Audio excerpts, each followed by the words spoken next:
اللہ الرحمن الرحیم۔ اللہ تبارک و تعالیٰ کے پاکیزہ نام سے ابتدا کرتے ہیں جو بہت مہربان اور نہایت رحم والا ہے۔ جیسے کہ آپ کو معلوم ہے کہ ہمارا یہ پروگرام بخاری شریف کی احادیث کے درس پر مشتمل ہے۔ انشاءاللہ ہم امام بخاری رحمۃ اللہ علیہ کی جمع کردہ حدیثوں کو ذکر کریں گے، اور ان احادیث کریمہ میں نبی کریم صلی اللہ علیہ وسلم نے قیامت تک آنے والی اپنی امت کے لیے جو عظیم پیغام پوشیدہ فرمایا ہے، اس پیغام کو بیان کیا ہے۔ انشاءاللہ وہ آپ کی خدمت میں ایک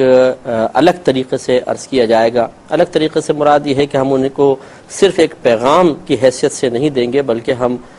اس میں جو نبی کریم صلی اللہ علیہ وسلم کا اس پیغام کو بیان کرنے سے مقصود اصلی ہے وہ بھی تلاش کریں گے، اور اس کو تلاش کرنے کے بعد پھر انشاءاللہ اپنا محاسبہ کیا جائے گا، اور عملی طور پر اگر وہ حدیث ہم سے کسی چیز کا تقاضا کر رہی ہے، کسی عمل کا تقاضا کر رہی ہے، سوچ کی تبدیلی کا تقاضا کر رہی ہے، کردار اور سیرت کی بہتری کا تقاضا کر رہی ہے، تو انشاءاللہ ہم اس پر بھی بھرپور توجہ کریں گے۔ لیکن اس سے پہلے کہ حدیث کریمہ عرض کی جائے، میں امام بخاری رحمۃ اللہ علیہ کے سوال حیات پر کلام کر رہا تھا کہ امام بخاری رحمۃ اللہ علیہ بچپن سے ہی ماشاءاللہ بڑے قوی الحافظہ تھے، زاہد زمانہ تھے، متقی تھے، پرہیزگار تھے، اور آپ کی سیرت کا ایک پہلو میں انشاءاللہ یہاں پہ عرض کر کے پھر ہم اگلا آپ کے ذرا قوت حافظہ کو دیکھیں گے کہ محمد بن منصور اپنے والد سے روایت کرتے ہیں کہ ہم آپ کی مجلس میں، یعنی امام بخاری رحمۃ اللہ علیہ کی مجلس میں بیٹھے ہوئے تھے۔ ایک شخص نے اپنی داڑھی سے ایک تنکا نکالا اور اس کو مسجد میں پھینک دیا۔ امام بخاری رحمۃ اللہ علیہ اس کی طرف دیکھ رہے تھے، اور دیگر لوگوں کو بھی آپ ملاحظہ فرما رہے تھے۔ جب لوگ تھوڑے سے غافل ہوئے تو آپ نے وہ تنکا اٹھا کر اپنی آستین میں رکھ لیا، اور جب مسجد سے باہر نکلے تو وہ تنکا باہر پھینک دیا۔ اب دیکھیے، بظاہر یہ بہت چھوٹی سی چیز ہے، لیکن اس میں بہت بڑا سبق پوشیدہ ہے کہ انسان کو چاہیے کہ وہ اللہ تبارک و تعالیٰ کا خوف ہمہ وقت اپنے دل میں رکھے، اور کتنے ہی اونچے مقام پر کیوں نہ فائز ہو جائے، اللہ تعالیٰ نے اس کو کتنی ہی شہرت اور دوام سے کیوں نہ نوازا ہو، لیکن وہ پھر بھی کسی چیز کو، کسی عمل کو معمولی سمجھ کے نظر انداز نہ کرے۔ ہمارے ہاں یہ بڑی ایک مرض ہوتا ہے کہ اگر ہمیں اللہ تعالیٰ عزت سے نواز دیتا ہے، کچھ شہرت مل جاتی ہے، تو بعض اوقات ہم بہت سے اعمال جن کو ہم اپنی نگاہوں میں چھوٹا سمجھ رہے ہوتے ہیں، ان کو کرنا اپنے لیے کچھ ضروری نہیں سمجھتے ہیں۔ ضروری وہ ہوتے بھی نہیں ہیں، لیکن ضروری سمجھتے نہیں، چھوڑو یار تو عام لوگ کریں گے، ہم کیا کریں۔ لیکن ایسا نہیں۔ امام بخاری رحمۃ اللہ علیہ نے ایک تنکا اگر کسی نے مسجد میں گرایا، اور یہ مسجد کی ایک طرح سے بے ادبی تھی، تو آپ نے اس تنکے کو اٹھا کر بھی باہر پھینکا۔ لیکن آپ غور کریں کہ امام بخاری نے اس شخص کی عزت نفس کو بھی ملحوظ رکھا۔ آپ یہ بھی کہہ سکتے تھے، شخص تم کیا کر رہے ہو، تنکا پھینک رہے ہو، پھر اٹھا کے آپ باہر پھینک دیتے۔ اس میں آپ کے لیے واہ واہ کا پہلو تو ہو جاتا، لیکن وہ شخص اپنے لیے مطلب وہ شخص ذلت محسوس کرتا، اور لوگ اس کو برا بھلا کہتے۔ تو امام بخاری رحمۃ اللہ علیہ کے اس عمل سے معلوم ہوا کہ آپ کے دل میں اللہ تبارک و تعالیٰ کا بڑا خوف تھا، مسجد کی عظمت، احترام، اور اس کے لیے پھر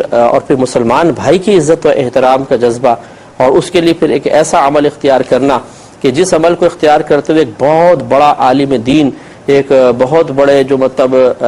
کسی مقام پر فائز ہوں، وہ لوگ 10 دفعہ سوچیں گے چھوڑو یار تنکا ہی تو ہے، مؤذن صاحب صفائی کر دیں گے، فلاں صفائی کر دیں گے، کون اٹھا کے باہر پھینکے۔ لیکن بہرحال جو عارضی پسند ہوتے ہیں، جو اپنی طبعی کیفیات پر غالب ہوتے ہیں، جن کے پیش نظر آخرت کے بلند درجات ہوتے ہیں، دنیاوی درجات کو اتنی اہمیت نہیں دیتے ہیں، ان کے لیے ایسا عمل کرنا کوئی بڑا نفس پہ گرا نہیں گزرتا ہے۔ تو اس پر ہمیں توجہ کرنی چاہیے کہ کوئی بھی چیز چھوٹی نہیں ہے، کوئی بھی عمل معمولی نہیں ہے۔ ہمارے اکابرین نے سب کو اہمیت دی، جو ان کے سامنے ایسا عمل آیا کہ وہ کر سکتے تھے اور اس کے ذریعے اللہ تبارک و تعالیٰ کی رضا حاصل ہو سکتی تھی، انہوں نے کسی عمل کو معمولی سمجھ کر ترک نہیں کیا۔ امام بخاری رحمۃ اللہ علیہ کی سخاوت کا ایک واقعہ بس میں عرض کرتا ہوں، پھر انشاءاللہ آگے چلتے ہیں۔ محمد بن ابی حاتم بیان کرتے ہیں کہ امام بخاری کے پاس زمین کا ایک قطعہ تھا جس سے سالانہ آپ کی آمد آتی تھی، اور 700 درہم آپ اس کا کرایہ وصول کیا کرتے تھے۔ وہ کرایہ دار بعض اوقات آپ کے لیے 1 ککڑی یا 2 ککڑیاں لایا کرتا تھا، اور امام بخاری کو ککڑی بہت زیادہ پسند تھی۔ تو امام بخاری رحمۃ اللہ علیہ اس شخص کو صرف یہ 1-2 دفعہ ککڑی لانے پر ہر سال 100 درہم معاوضہ دیا کرتے تھے۔ درہم کہتے ہیں چاندی کے ایک سکے کو، تو 100 درہم سمجھ لیں ہمارے وہ یہاں پر آئے تو یہ بالفرض سمجھ لیں کہ آپ 100 درہم آپ سمجھ لیجئے کہ لاکھ سے اوپر 1.5 لاکھ 2 لاکھ روپیہ، یہ گویا کہ 1.5-2 لاکھ روپے ککڑی کے عوض آپ دے دیا کرتے تھے محبت میں کہ یہ میرے لیے ککڑی لے کر آتا ہے، تو اس سے معلوم ہوا کہ آپ بڑے ہی سخی آدمی تھے۔ یوں ہی امام بخاری رحمۃ اللہ علیہ فرماتے تھے خود اپنے بارے میں کہ مجھے ہر سال 500 درہم آمدنی ہوتی ہے اور میں وہ سب کے سب علم دین کے طلبہ پر خرچ کر دیتا ہوں۔ تو محمد بن حاتم کہتے ہیں میں نے کہا کہ ان 2 شخصوں میں کتنا فرق ہے، جو مال کو اس طرح خرچ کرتا ہے اور جو مال کو اپنے لیے جمع کرتا ہے۔ امام بخاری نے فرمایا کہ جو اللہ تعالیٰ کے پاس ہے وہ زیادہ اچھا ہے اور زیادہ باقی رہنے والا ہے۔ تو یہ بھی بڑی بات ہے کہ دینی طلباء پہ خرچ کرنا، اہل علم پر خرچ کرنا، یہ بہت ہی بڑی سعادت کی بات ہے، اور یہ چیز ہمارے بعض مسلمان بھائی بہن سمجھتے نہیں ہیں۔ دیکھیے آپ کا پیسہ خرچ کرنا یہ آپ کی انویسٹمنٹ ہے، جس کا نفع آپ دنیا میں شاید آپ پر ظاہر نہ ہو لیکن آخرت میں اس کا پروفٹ ضرور ظاہر ہوگا۔ جب انسان اپنا پیسہ انویسٹ کرتا ہے تو پھر ایسے مقام پر انویسٹ کرنا چاہتا ہے کہ جہاں اس کا پیسہ سیف اینڈ سیکور بھی رہے اور اس سے نفع بہت اچھا اس کو ملے، بڑا ہیوج اماؤنٹ اس کو حاصل ہو جائے۔ تو مختلف معاملات ہیں، آپ گھر والوں پہ خرچ کرتے ہیں، آپ غریبوں کو کھانا کھلاتے ہیں، کسی بچیوں کی شادی کر دیتے ہیں، مختلف آپ مطلب ادارے بیواؤں کے لیے جیسے بنا دیتے ہیں، کسی کی اہمیت کا انکار نہیں، سب اپنے مقام پر ہیں، لیکن اچھی طرح یاد رکھیں کہ دین کے لیے خرچ کرنا، دینی طالب علم پر خرچ کرنا، اہل علم طبقے میں خرچ کرنا، یہ بہت ہی افضل ترین اور آپ کے لیے بہت بڑا ثواب جاریہ ہے، بہت بڑا ثواب جاریہ ہے۔ اللہ تبارک و تعالیٰ نے ارشاد فرمایا کہ ان تنصروا اللہ ینصرکم، اگر تم اللہ کے دین کی مدد کرو گے تو اللہ تبارک و تعالیٰ تمہاری امداد فرمائے گا۔ خاص طور پہ اللہ تعالیٰ نے دین کی امداد کو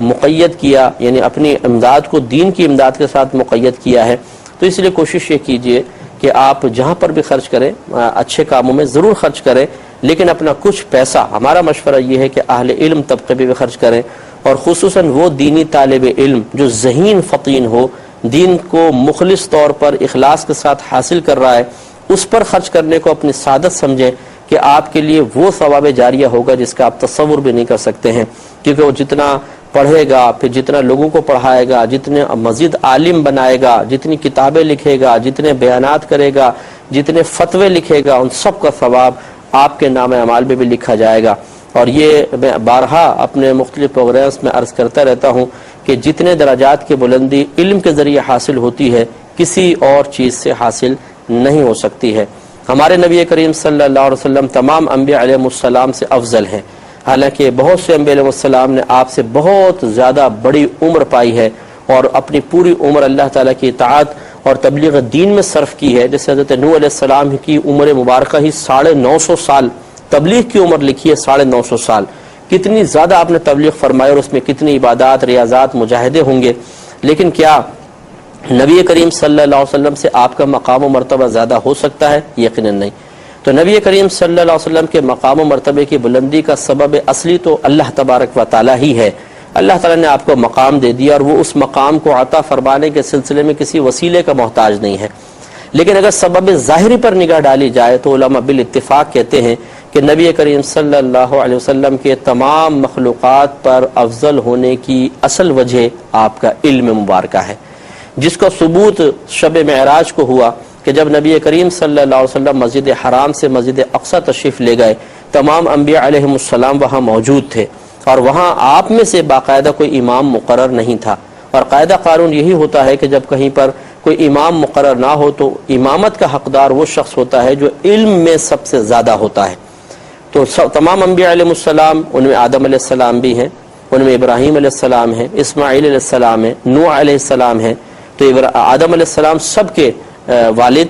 نوح علیہ السلام ابراہیم علیہ السلام کے بھی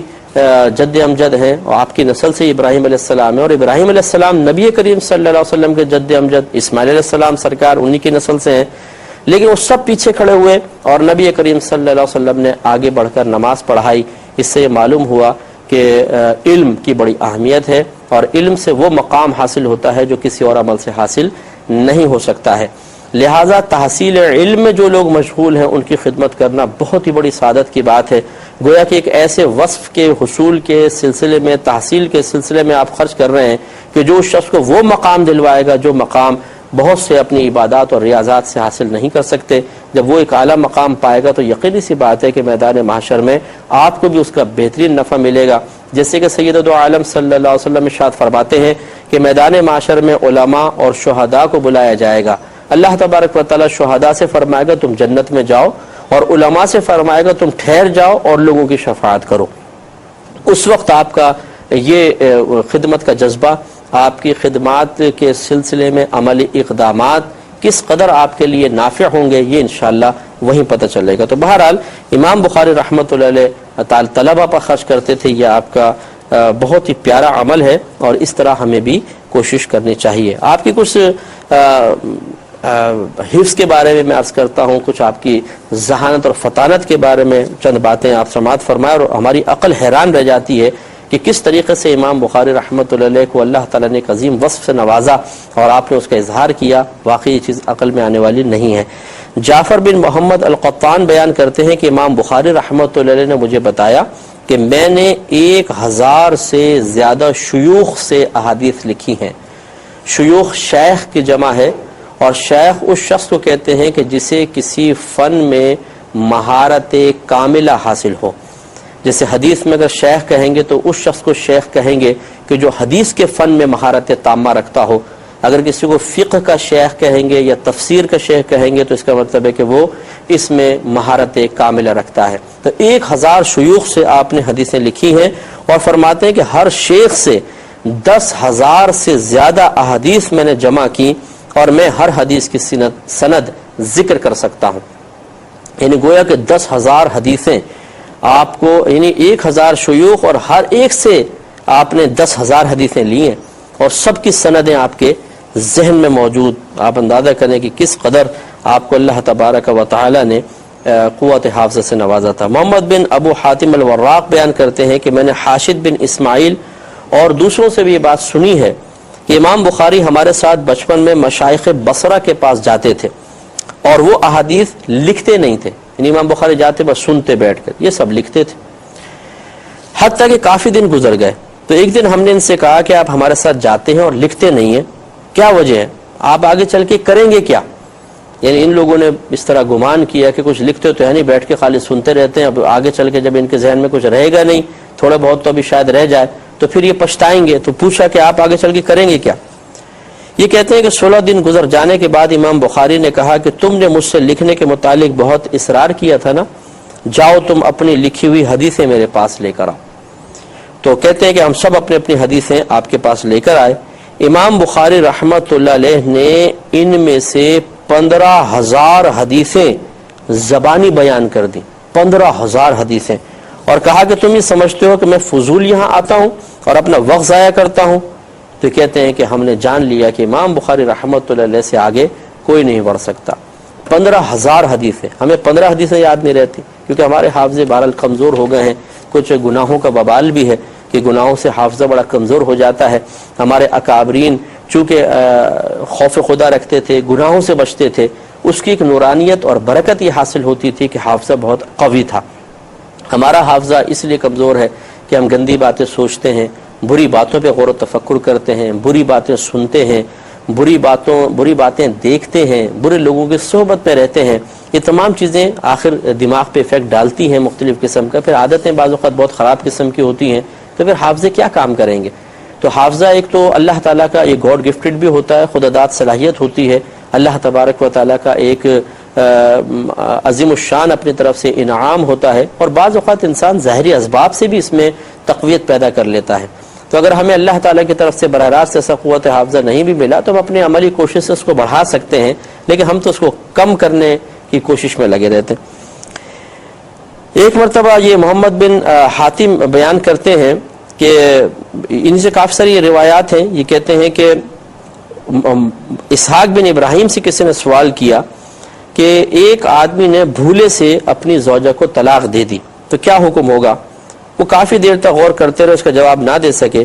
پھر میں نے یہ حدیث سنائی، یعنی امام بخاری رحمۃ اللہ علیہ سے روایت کرتے ہیں، امام بخاری نے کہا کہ اسحاق بن ابراہیم سے کسی نے سوال کیا تو وہ جواب نہ دے سکے تو پھر میں نے بتایا کہ نبی کریم صلی اللہ علیہ وسلم نے فرمایا کہ بے شک اللہ تعالیٰ نے میری امت سے اس سے درگزر کر لیا ہے کہ وہ اپنے دل میں کسی کام کا منصوبہ بنائے جب تک اس پر عمل نہ کرے یا کلام نہ کرے۔ تو یہ بہت بڑے استاد تھے اسحاق بن ابراہیم۔ تو کہنے کا مطلب یہ ہے کہ آپ کی توجہ ایک طرف نہ رہی اور وہ حدیث ذہن میں نہ آئی تو میں نے اس حدیث کو بیان کیا۔ تو آپ کو اب اتنی حدیثیں، ان میں سے ایک حدیث کو بیان کرنا، اور دیکھیں پہلے دور میں ایسا نہیں تھا کہ کتابی شکل میں حدیثیں مل جاتی، اس لیے اور زیادہ مطلب حیرت انگیز چیز ہے کہ امام بخاری رحمۃ اللہ علیہ نے